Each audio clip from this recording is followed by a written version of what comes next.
Isaiah George's average ice time right now is 21-16. Doesn't sound like a lot.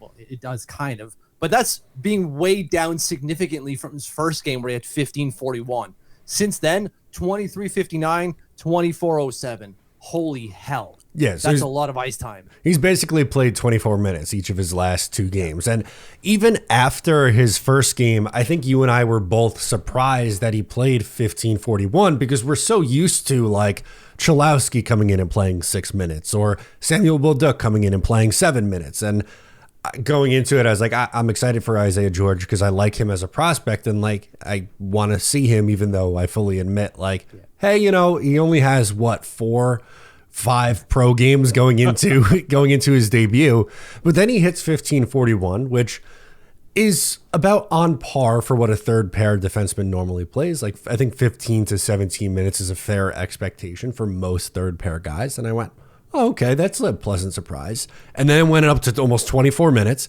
and then it went up to over 24 minutes in the third game. And he's getting paired with Noah Dobson, who, for better or for worse, is their number one defenseman right now. Mm-hmm. And I remember the first podcast we had, like, he looks great. Everything is going well. We don't expect him to stay once everyone remains healthy, although he has certainly leapfrogged Dennis Cholowski. That's game one. And then since that podcast, we've had 2 games.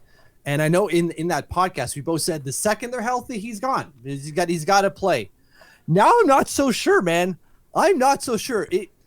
Already Mike Riley is out indefinitely, which means Isaiah George will be here indefinitely at the minimum. Yeah, I don't know how you take him out of the lineup, especially with him getting this ice time. It feels like they are comfortable with his performance, and I don't know how you couldn't be. Like, it's only a matter of time before the points are going to start coming. He had a really nice look in overtime. I was hoping he was going to score that goal and end the game. That would have just been like the cherry on top for his 3-game sample size that he's shown so far. But like we said in the post game late last night, Mitch, the only thing we could really nitpick him on was one of those goals against the Devils where he kind of got worked around, but it was debatable on if it's more on him or on Noah Dobson not being physical enough in front of the net. Like, again, it's a very nitpicky thing we're doing. Yes. And with Samuel Bolduc, it's like, oh my God, he had an abysmal turnover in front of his own net. Like, he got his pocket. Like, that's not happening with Isaiah George. And he's younger and has significantly less experience. He only played 3 games or 4 games in the AHL before making his NHL debut this week. Yeah, like, you're right. The mistakes he's making are mistakes you would expect to see from just about any player.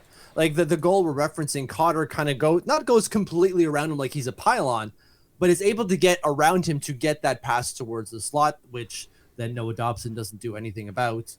So it's not an awful mistake in any way. It's not like you got stripped from behind type of thing. Lugging the puck up into the neutral zone like that. That was rough. It wasn't awful, but it wasn't great. And then there's also the blind passes into no one that Samuel Bolduc has done before. That's not happening with Isaiah George. His puck management has been fantastic. And then the skating attributes, the hockey IQ that's there, the simple plays he makes, and just the very few mistakes that he's making. Yeah, we got the one where you're like, well, you probably should have done better there. But that's like some armchair GM bullshit where you're sitting there eating your bag of chips as we do, going like, you should have done that, and knowing I don't play NHL hockey, right? These things are going to happen for 20-year-olds, for 25-year-olds. Noah Dobson makes these mistakes daily, and he's playing 25 minutes a night. So why can't he? And that's exactly what Patrick Roy is doing. Like, he's not really making these cataclysmic mistakes, and so Patrick Roy just keeps giving him more.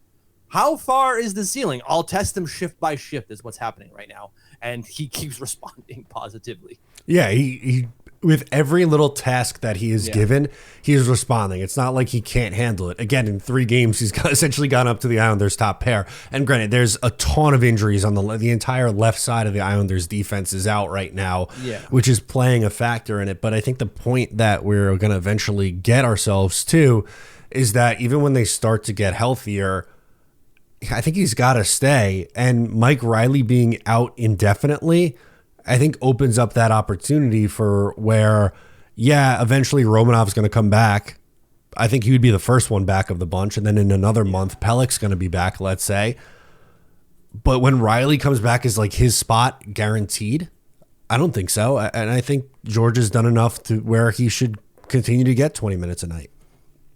That's exactly it. And it's going to be interesting because the more ice time, the more game time he gets, the more number of games he gets, the better he's going to get, ideally.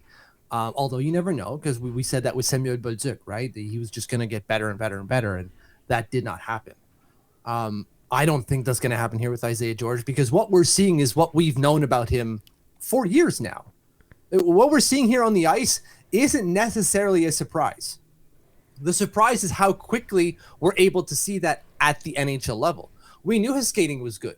We knew his decision-making was good. We knew his gap control was good. And we knew his passing was good. The first pass out of the zone, excellent. And all those things are happening within, as you mentioned, not only just game 3 of his NHL career, but game 1. Game 1. You go back and look at his shift charts, and I know there's been a few tweets about it already, but it's something that we brought up in the YouTube post-game show. He had like 4 or 5 shifts in the first period. And then he had 6 or 7 in the second. And then he had 8 in the third. They just building upon building upon building, just getting better. And that was game number 1. All of those foundational aspects to his game, skating, so on and so on, was there from puck drop on his NHL career. So what you're seeing from Isaiah George is what we would expect. And that is outstanding. And that's going to be a problem for someone probably like Mike Riley going forward. Yeah, it's a good problem to have. The Islanders don't really have great depth. That's one of the things we've been very critical of, right? Like, it's like you lose one guy and it's a house of cards. Everything comes crashing down. But the Islanders so badly, and I think we mentioned it on the last podcast that we did, where even, let's say, if Isaiah George develops into a 4th defenseman on a good team, right? Like, he's a 4th defenseman. Still valuable. But when you consider that this is a 4th-round pick and he's in his early 20s, he doesn't turn 21 years old until February, like, that doesn't happen for the Islanders. They're going out and, like, paying someone like a Mike Riley, who I had no qualms with them doing that. I think, you know, they plucked him off the waiver wire.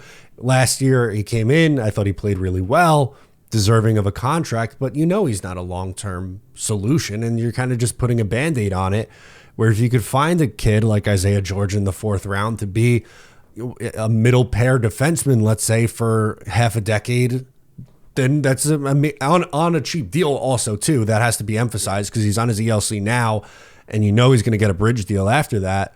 So 2 years after this on the ELC. Right. So you're looking at, after this year, in all likelihood, 4 years of relative low cap cost on someone who is maybe a second pair guy for you. Like, hell yeah. The Islanders don't have that. That's what we've been asking and begging, is to find someone on found value. And this is it with Isaiah George.